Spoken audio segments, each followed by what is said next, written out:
Hi there, Malcolm here for my 366th Booktube video, and today I'll be bringing you a review for The Simpsons Treehouse of Horror, Hoodoo, Voodoo, Brouhaha. Another collection of Simpson flavoured tales of terror, along with a bunch of bonus material as well. One of which is a series of movie posters with the Simpsons twist. So we got Planet of the Apu's, all set in the Quickie Mart, but a nice twist on Planet of the Apes. So first story is Ring Around the Simpsons. Straight away you can see it's a wonderfully illustrated story based around the Lord of the Rings, where the evil wizard, none of the copyrighted names are used, casts a spell to bring in beings from some ungodly dimension, and the Simpsons family pop into existence and join the hapless travellers on their journey. Ostensibly, the story does loosely follow the main plot of Lord of the Rings. There's the Balrog, but in this case, Homer burps and puts the fire out. But the Fellowship of the Ring are wiped out fairly quickly through generally Homer's bumblings. A really fun twist on the story with some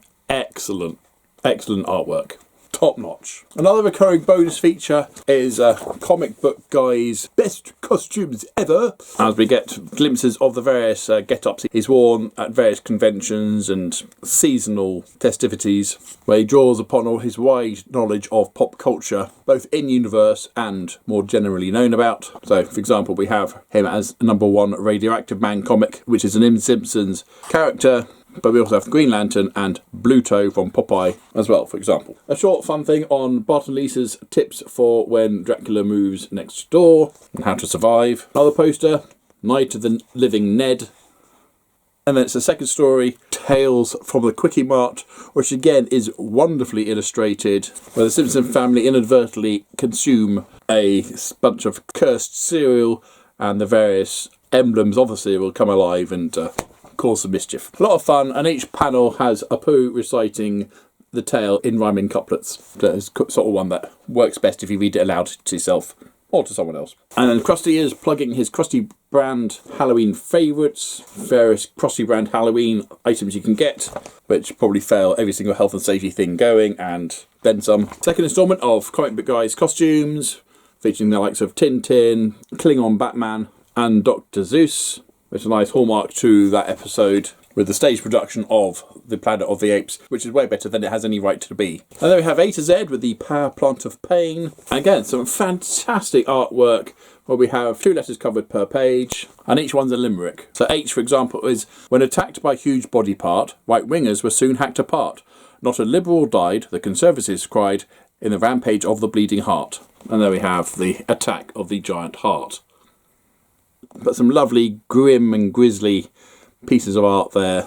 That was for P, for example, the limerick being, oozing through a dimensional portal, drooling goo, thirsty dark gods did chortle. They found 4 yahoos, so bloated from booze, each got sloshed on the blood of a mortal. And the Moe's saying to them, okay, you Cthulhu guys have slaughtered all my best customers, you're going to start a tab or what? And Z gets a nice full page to itself. Really, really clever. Next poster is Teacher from the Black Lagoon. Very nice.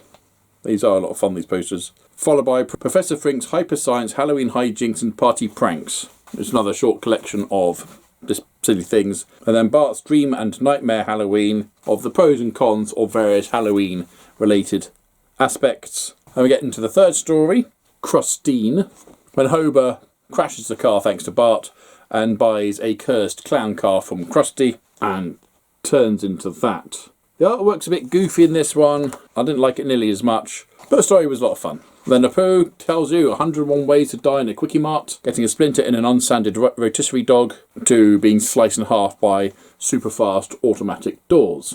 Part 3 of Comic Book Guy's costumes, including being Peter Jackson and the Shire, 2 related ones there.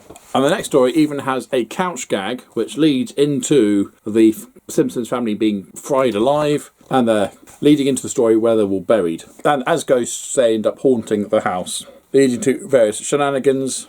And the artwork felt a lot truer to proper Simpsons, and that was a lot of fun as well. Did enjoy that one. Then we have Kang and Kodos, the aliens, with the annual ritualistic evening whereon human progeny don apparel featuring the likeness of amusing characters and consume sucrose-laden treats until digestive failure occurs. where they plan to invade Earth during Trick or Treat. The next story is a Jack the Ripper inspired one, From Hell and Back, or the truest story of Jack the Ripper, where it's established very early on exactly who Jack the Ripper is and why they're doing what they're doing. But for some reason, they end up hiring the story's version of Homer Simpson to investigate, and of course he's totally useless. But again, filled with some wonderful artwork and very much using an art style to tell the story, very reminiscent of some of the original Jack the Ripper films, even with establishing shots in this nice grayscale. Very clever depictions there. Nice fun one. And then we have Dr. Riviera's Haunted Hospital, which apart from anything else, you may think your healthcare system is bad. It could be worse. Part 4 of Comic Book Guy's costumes, and featuring the likes of Lion-O and Pinhead and Captain James T. Kirk. And then we finish off with the Cask of Amontilla Doe, which again takes on a really interesting art style, which sees Moe seeking his revenge on Homer after he breaks his jar of pickled eggs, as he plans to take him down into the cellars and wall him in alive. And there's a couple of fun twists along the way, but again, some really fun artwork for it though. And we finish off with some alternative cover art. There's one, and there's the other one. On the whole, absolutely fantastic. And of the 4 Treehouse of Horror books, I would say this is the best of the bunch. The others do have their merits, but this one was a joy from start to finish. For the most part, I loved the art styles that they used, apart from the Clown Car one. The story was great, I just didn't like the art style. But they're all atmospheric and full of pop culture jokes and references. Highly recommend this one. Booktastic. So you've read The Simpsons, Treehouse of Horror, Hoodoo, Voodoo, Brouhaha. What did you think about it? Or do you have a favourite story in this one? I did like the Lord of the Rings one. I thought it was very clever. But they're all great. Comment down below, please. But as usual, if you have nothing nice to say, then please keep it to yourself. Thank you. Don't forget to like, subscribe, and other YouTube things. If you want, until next time, see you later.